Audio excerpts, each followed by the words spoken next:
మొట్టమొదటి factory outlet మన Mukunda jewellers లో అన్ని జ్యువెలరీ పై ఉన్న వ్యాట్ కేవలం 2 to 12% మాత్రమే. No making charges. విచ్చేయండి ముకుందా జ్యువెలర్స్. మా నూతన బ్రాంచెస్ ప్రారంభం అతి త్వరలో జూబ్లీ హిల్స్ మరియు వైజాగ్. బీఆర్ఎస్ పార్టీ నాయకులు తెలంగాణ సంపదను దోచుకోవడమే కాకుండా తెలంగాణ యొక్క రాజకీయ వ్యవస్థను కూడా భ్రష్టం పాలు చేయడమే కాకుండా ఈరోజు ఎథికల్గా కూడా అంటే ఒక నైతిక విలువలను పాటించకుండా తమ దగ్గర ఉన్న అధికారాన్ని వినియోగించుకొని ఒకవైపు ఏమో సంపదను కొల్లగొట్టిండ్రు, రెండో వైపు ఏమో ఇట్లాంటి ఫోన్ ట్యాపింగ్లతోని లేదంటే ఇతరత్ర అధికారులను బెదిరించి అధికారులను ఈరోజు బెదిరించేవడమే కాకుండా వాళ్ళను తప్పుడు పనులు వాళ్ళతో చేయించి వివిధ రకాలుగా ఈరోజు తెలంగాణను దేశవ్యాప్తంగా అబాసుపాలు చేసి అలా మీరు చేసిన తప్పులకు సమాధానం చెప్పండి రా నాయన అంటే గగ్గోలు పడుతున్నారు వాళ్ళు. ఒకటే ఏదో ఈ శుద్ధపూసలు లెక్క పరమ పవిత్రుల లెక్క ఇలాంటి మాటలు మాట్లాడుతుంటే అది హరీష్ రావు అయినా లేకపోతే కేటీఆర్ అయినా కేసీఆర్ అంటే బయటికి రాట్లేడు, మాట్లాడితే మళ్ళీ ప్రశ్నలు ఏడొస్తాయని. మొన్న వచ్చిండు వస్తుండు ఈరుడు వెళ్ళే అంటే వచ్చేసి సంతకం పెట్టుకొని ఏం చేస్తాడు ఆయన? చేసిన తప్పులకు సిగ్గుతో తల ఉంచుకోవాల్సిన పరిస్థితుల్లో మీరు చేసిన తప్పులకు 5 సంవత్సరాలు కాదు 10 సంవత్సరాల పాటు విచారణ కొనసాగినా కూడా ఇంకా శిక్షలు పడే కేసులు ఉన్నాయి మీ దాంట్లో. మీరేదో ప్రతిపక్షంగా మేమేదో ప్రశ్నిస్తుంటే మమ్మల్ని అరెస్ట్ చేస్తుండ్రు. ప్రశ్నిస్తే ప్రశ్న అనేది ప్రజాస్వామిక హక్కు, ఎవరైనా ప్రశ్నించవచ్చు. కానీ నేను ప్రశ్నిస్తా తప్పు చేస్తా అని అంటే ఎట్లా? తప్పు చేసినోనికి శిక్ష పడాల్సిందే కదా, తప్పు చేయకపోతే మీకెందుకు ఉలుకు? ఇలాంటి పరిస్థితిని మీరు ఎందుకు తెచ్చుకున్నారో ఒక్కసారి ఆత్మపరిశీలన చేసుకోండి.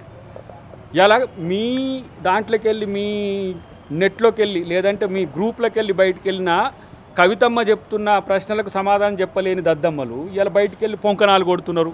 ఒరినియమో ఒక్కొక్కరు జబ్బదర్శి మాట్లాడుతున్నారు. తప్పు చేసినోడు కూడా ఇంత డేరుగా మాట్లాడతారా?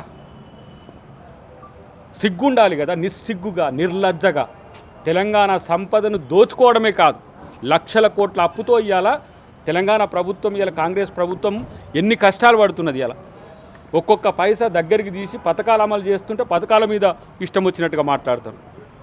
ఈరోజు పోయినసారి మొత్తం గ్లోబల్ సమ్మిట్లో దాదాపు 5 లక్షల కోట్ల పైచిలుకు ఒప్పందాలు అయితే వీళ్లకు నవ్వులాట. గతంలో దావోస్లో 1,79,000 కోట్ల రూపాయల అగ్రిమెంట్స్ అయినాయంటే నవ్వుతారు.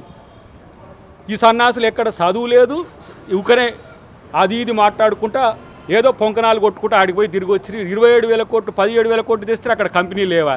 ఈ మా ఆధ్వర్యంలో కంపెనీలు వస్తే ఈ విధంగా చేస్తుంటారు. ఈరోజు తెలంగాణ ఆర్థిక స్థితికి ఆర్థిక విధ్వంసానికి కారణం కేసీఆర్. ఏమన్నంటే మేము తెలంగాణ అస్తిత్వం తెలంగాణ ఆత్మగౌరవం అంటారు. మీకు దమ్ముంటే మీకు నైతికత ఉంటే మీ పార్టీ పేరులో నుంచి తెలంగాణ పదాన్ని ఎందుకు తొలగించిందో చెప్పాల్సిన బాధ్యత మీకున్నది. భారత రాష్ట్ర సమితి అంటారు, భారతదేశంలో గుణాత్మకమైన మార్పు అంటారు. ఇలా మళ్ళీ తెలంగాణ అస్తిత్వం తెలంగాణ అస్మిక మేమే అంటారు. తెలంగాణ మీరు కొట్లాడితేనే రాలేదురా భయ్, మాలాంటి వాళ్ళు అందరం ఉన్నాం. చాలామంది కాంగ్రెస్ పార్టీలో త్యాగాలు చేసిండ్రు.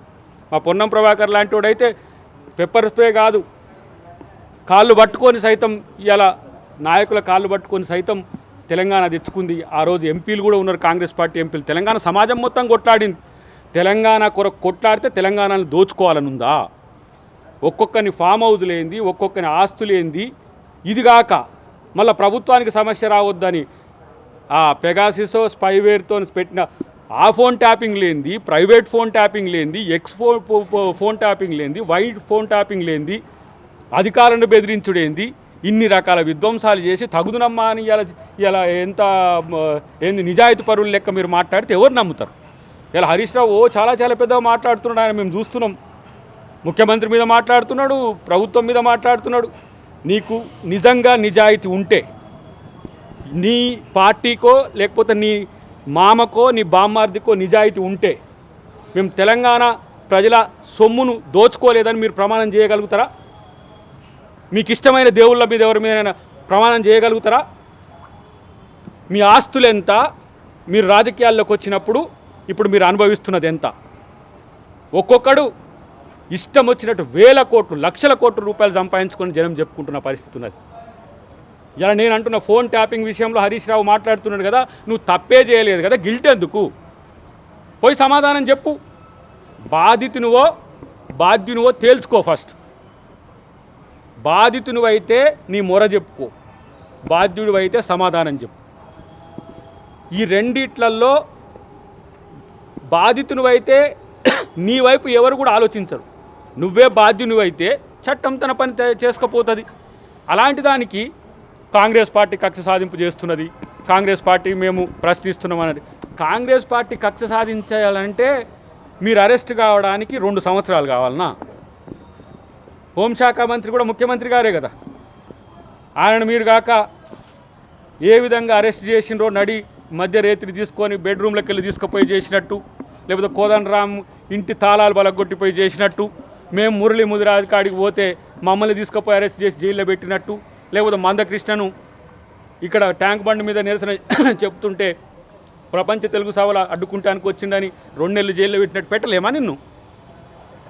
ఏం పెద్ద పొడింగ్లా? కేసీఆర్ దొరకడా, హరీష్ రావు దొరకడా, కేటీఆర్ దొరకడా? తిరుగుతూనే ఉన్నారు కదా. కక్ష సాధింపు అయితే గివన్నీ ఎందుకు? కక్ష సాధింపు అయితే చట్టం ముందుకు తేవడం ఎందుకు? కక్ష సాధింపు అయితే విచారణ పేరు మీద తాత్సారం చేసుడు ఎందుకు? సభ్య సమాజం ముందు కాంగ్రెస్ పార్టీ ముద్దాయిగా ఉండడం ఎందుకు? కాంగ్రెస్ ప్రభుత్వం ముద్దాయిగా ఉండడం ఎందుకు? ఒక ఆయన అడుగుతున్నాడు ఇప్పుడు, సార్ మీరు ఇవన్నీ చేసిన ఆరోపణలన్నీ కూడా ఉత్తయేనా సార్, రాజకీయాల కొరకు చేసిండ్రా? మీరు వాళ్ళని అరెస్టే చేస్తలేరు కదా అన్న వాళ్ళకి ఏం సమాధానం చెప్పాలి? కాబట్టి ఎప్పుడు ఏం చేయాలనే విషయంలో ప్రభుత్వం కూడా విచారణ సంస్థల మీద ఒత్తిడి తీసుకురావట్లేదు. వాళ్లకు సమయం దొరికినప్పుడు, కోడ్ ఆఫ్ కండక్ట్ లేనప్పుడు, సందర్భానుసారం ఎవరెవరు ఏ దశల్లో ఎవరిని విచారించాల్సిన పరిస్థితి వచ్చినప్పుడు వాళ్ళని విచారిస్తున్న పరిస్థితి మేము చూస్తున్నాము. ఇప్పుడు మాలాంటి వాళ్ళకు ఒక విచారణ కూడా ఉంది, ఎందుకు డిలే అవుతుందని. మమ్మల్ని అయితేనేమో ఇమ్మీడియట్గా తీసుకుపోయి మేము క్యాంపస్కు పోతే పరామర్శకు మురళీ ముదిరాజ్ అనే తమ్ముడు శ్రీకాంతాచారి చనిపోతే ఆ రోజు చనిపోయిండని పరామర్శకు పోతే అక్కడి నుంచే క్యాంపస్ నుంచి తీసుకుపోయి నేరుగా చెంచల్ కూడా జైల్లో పెట్టింది. మీకు ఇంకా అదృష్టం. మిమ్మల్ని ఏంది విచారణ పేరు మీద తప్పులు చేసిండ్రా లేదా అని నిజాయితీగా పోలీసులు విచారిస్తున్నారు. విచారించడానికి కూడా లేదు, పోలీస్ స్టేషన్ నుంచే నేరుగా జైలుగా పట్టుకుపోయిన చరిత్ర మీది. మీలాగా మేమన్నా కాంగ్రెస్ ప్రభుత్వం ఏమైనా చేస్తుందా? రేవంత్ రెడ్డి గారు ఏమైనా చేస్తుండ్రా? రేవంత్ రెడ్డి ప్రభుత్వానికి కక్ష సాధింపులు ఎక్కువైతే మీరు ఒక్కరు కూడా బయట మాట్లాడరు, ఒక్కరు కూడా బయట ఉండరు. ఇగో ఇట్లాంటి పొంకనాలు కొట్టుకుంటా మేము నిజాయితీ పరులమని చెప్పరు. కాబట్టే అసలు రేపటి రోజున ఎదుర్కోబోయేట దాంట్లో ఎంత పెద్దోళ్ళు ఉంటారో. ఒక ఆయన అడిగిండు ఇంతకుముందు, కేసీఆర్ కూడా ఉంటాడా సార్ అంటే, కేసీఆర్ తప్పు చేస్తే కేసీఆర్ ఉండకపోతే అడిగిపోతాడు. మాజీ ముఖ్యమంత్రి అయితే మాత్రం, లేకపోతే తెలంగాణ కొరకు గొట్లాన్ని అంటే మాత్రం తప్పు చేస్తే వదిలేస్తారు ఎవరినైనా. నేనంటున్నా ఈరోజు ఒక సగటు తెలంగాణ వాదిగా, సగటు తెలంగాణ కాంగ్రెస్ వాదిగా నేను మాట్లాడుతున్నాను. మీరు ఈ తప్పులు చేయాల్సిన అవసరం ఎందుకు వచ్చిందో సమాజానికి చెప్పండి. ఫస్ట్ మీరు అరెస్టులు అయితే ఎవరికి కావాలి, మీరు జైలుకు పోతే ఎవరికి కావాలి? ఇష్టానుసారంగా ఇష్టం వచ్చిన రీతిన ఫోన్ ట్యాపింగ్లతో పాటు మొత్తం సంపదను దోచుకోవడానికి మీరు చేసిన కుట్రలు ఎందుకు ఈ విధంగా చేయాల్సి వచ్చిందో, తెలంగాణ ఇచ్చి కాంగ్రెస్ పార్టీ ఈరోజు ఎంత బాధపడుతుంది, మేము ఇలా ఎన్ని కష్టాలు పడుతున్నాం నష్టాలు పడుతున్నామో చూస్తున్నాం. కానీ తెలంగాణ ప్రజల్ని నమ్మి మీకు ఓట్లేసి మిమ్మల్ని ముఖ్యమంత్రుల్ని చేస్తే తెలంగాణ ప్రజల్ని దోచుకోవడానికి చేసిన కుట్రల్ని ఇలా ప్రజల ముందు చెప్పాల్సిన అవసరం ఉంది.